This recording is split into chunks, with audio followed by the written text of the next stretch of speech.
Hello, आप सभी कैसे हैं। आप सभी का मेरे यूट्यूब चैनल BHU एकेडमी में स्वागत है। आज हम लोग आरपीएफ कांस्टेबल के लिए जीके जीएस के महत्वपूर्ण प्रश्नों को देखेंगे।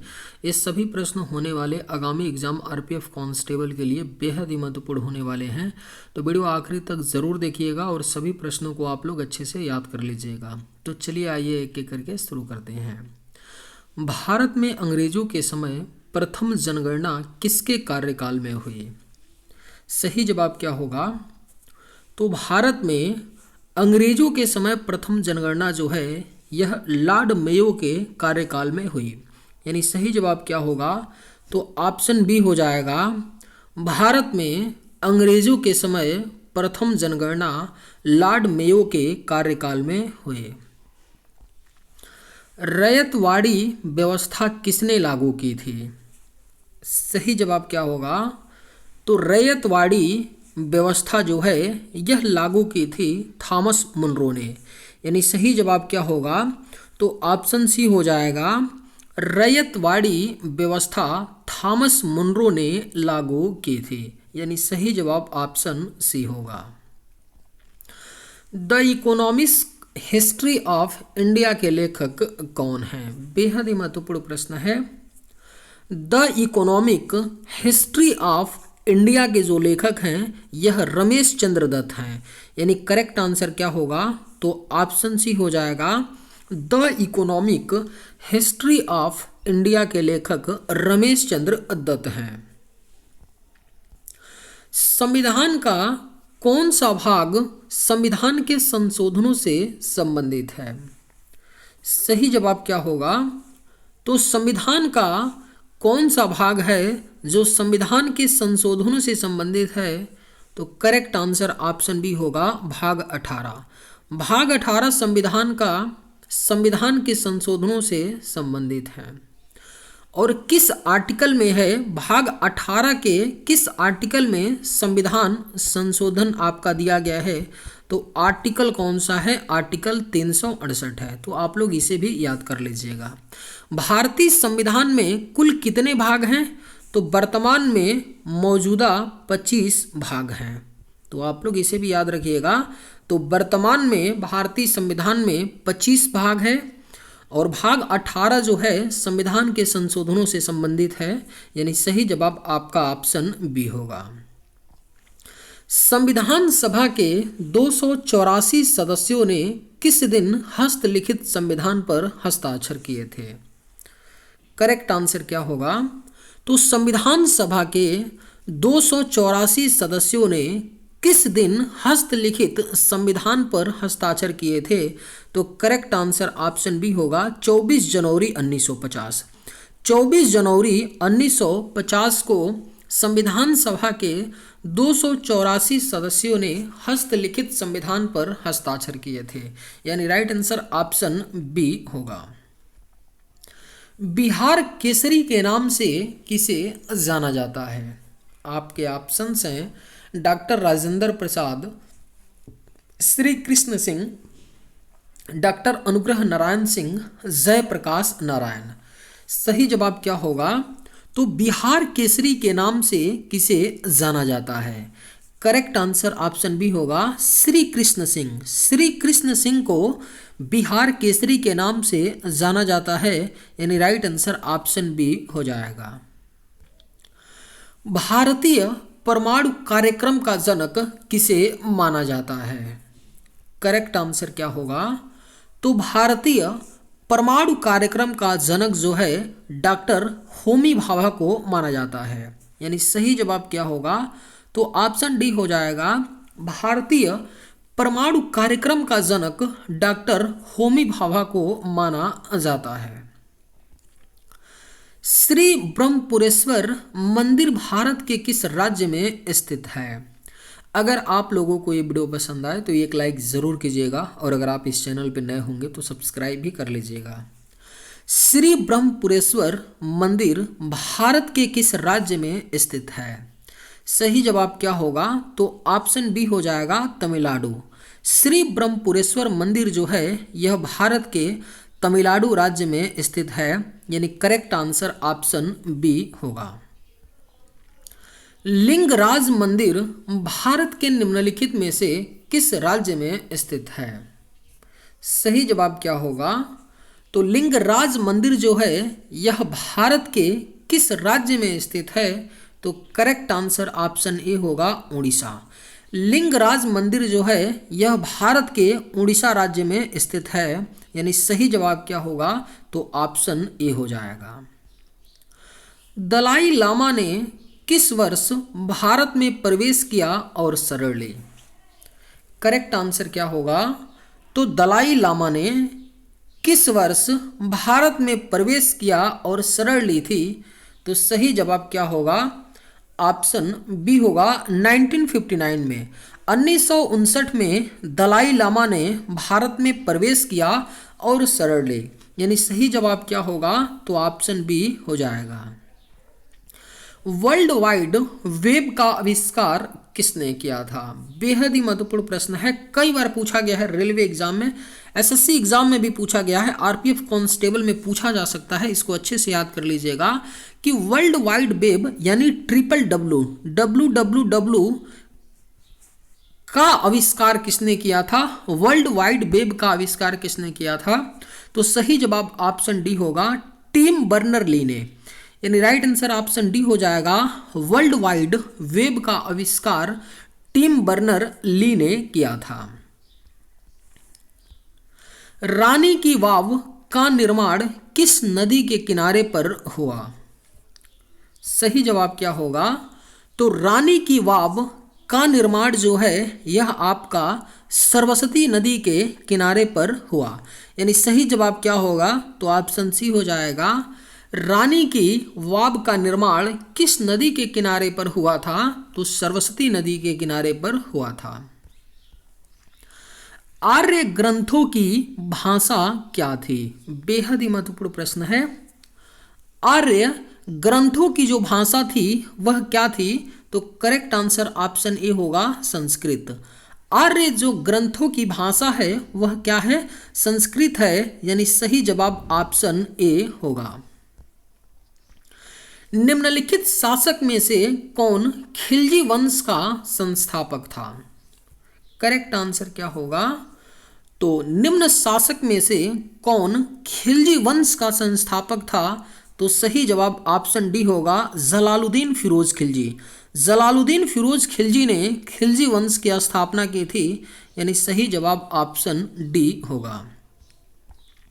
सारे जहां से अच्छा हिंदुस्तान हमारा गीत के लेखक कौन है? करेक्ट आंसर क्या होगा? तो सारे जहां से अच्छा हिंदुस्तान हमारा गीत के जो लेखक हैं यह मोहम्मद इकबाल हैं, यानी करेक्ट आंसर क्या होगा? तो ऑप्शन बी हो जाएगा। सारे जहां से अच्छा हिंदुस्तान हमारा गीत के लेखक मोहम्मद इकबाल हैं। निम्न में से कौन सी चोटी झारखंड की सबसे ऊंची चोटी है? आपके ऑप्शंस हैं गिरनार, पारसनाथ, कांगटो, अनाईमुड़ी। राइट आंसर क्या होगा? तो निम्न में से कौन सी चोटी है जो झारखंड राज्य की सबसे ऊंची चोटी है? करेक्ट आंसर ऑप्शन बी होगा पारसनाथ। पारसनाथ जो चोटी है यह झारखंड राज्य की सबसे ऊंची चोटी है, यानी सही जवाब ऑप्शन बी होगा। मध्य प्रदेश में सफेद बाघ कहाँ पाए जाते हैं? करेक्ट आंसर क्या होगा? तो मध्य प्रदेश में सफेद बाघ कहाँ पाए जाते हैं? तो राइट आंसर ऑप्शन बी होगा, रीवा में। मध्य प्रदेश में सफेद बाघ जो हैं यह रीवा में पाए जाते हैं, यानी सही जवाब ऑप्शन बी होगा। भारत में सर्वाधिक वर्षा का स्थान कौन सा है? सही जवाब क्या होगा? तो भारत में सर्वाधिक वर्षा किस स्थान पर होता है? तो करेक्ट आंसर ऑप्शन सी होगा, मासिन राम।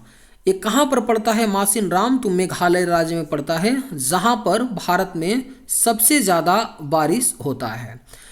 अगर मान लीजिए ऑप्शन में मानसी राम नहीं होगा तो आपका आंसर क्या हो जाएगा? चेरापूंजी आप लोग लगा दीजिएगा। याद रखिएगा कि भारत में सर्वाधिक वर्षा जो है मासिन राम मेघालय में होता है। रावी नदी का ऋग्वैदिक नाम क्या है? अगर आप लोगों को ये वीडियो पसंद आए तो एक लाइक ज़रूर कीजिएगा और अगर आप इस चैनल पर नए होंगे तो सब्सक्राइब भी कर लीजिएगा। रावी नदी का ऋग्वैदिक नाम क्या है? सही जवाब क्या होगा? तो ऑप्शन सी हो जाएगा परुस्नी। रावी नदी का ऋग्वैदिक नाम क्या है? तो परुस्नी है, यानी सही जवाब ऑप्शन सी होगा। महानदी का उद्गम कहाँ से होता है? राइट आंसर क्या होगा? तो महानदी का जो उद्गम है यह आपका रायपुर छत्तीसगढ़ से होता है। यानी राइट आंसर क्या होगा? तो ऑप्शन ए हो जाएगा। महानदी का उद्गम जो है यह रायपुर छत्तीसगढ़ से होता है। इनमें कौन अलकनंदा और भागीरथी का संगम स्थल है? आपके ऑप्शंस हैं विष्णुप्रयाग, कर्णप्रयाग, रुद्रप्रयाग, देवप्रयाग। सही जवाब क्या होगा? तो इनमें कौन अलकनंदा और भागीरथी का संगम स्थल है? तो सही जवाब ऑप्शन डी होगा, देवप्रयाग। देवप्रयाग जो है अलकनंदा और भागीरथी का संगम स्थल है, यानी राइट आंसर ऑप्शन डी होगा। वेग के परिवर्तन की दर को क्या कहा जाता है? करेक्ट आंसर क्या होगा? तो वेग के परिवर्तन की दर को कहा जाता है त्वरण। यानी राइट आंसर क्या होगा? ऑप्शन सी हो जाएगा।